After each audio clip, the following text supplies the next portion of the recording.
Okay, a short demonstration of a bridge between the Jamoma modular environment in MaximSP and the Digital Orchestra Tools Mapper from the IDMIL at McGill University.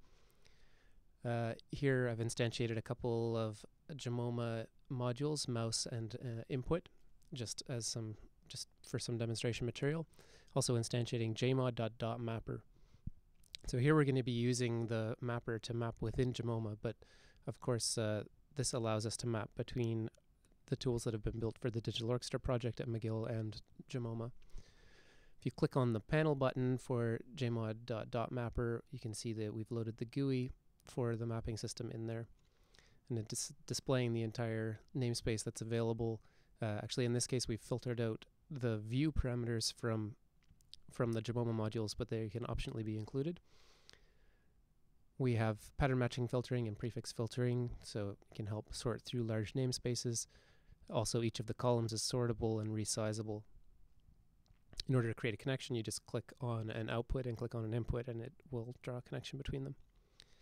And the system is actually distributed. All the computation takes place at the actual devices, not in the GUI. Connections default to bypass, but here we've actually clicked on linear, so we've set up linear scaling between the defined input and output ranges that were supplied by Jamoma.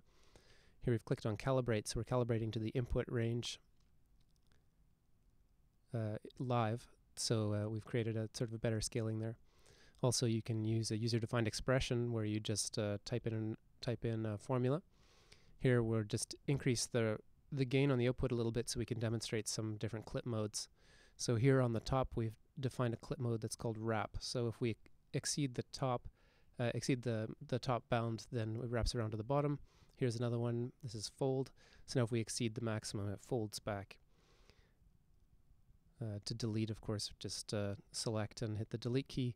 And these mappings are savable and loadable, and the file format is an XML format, which is defined on the website.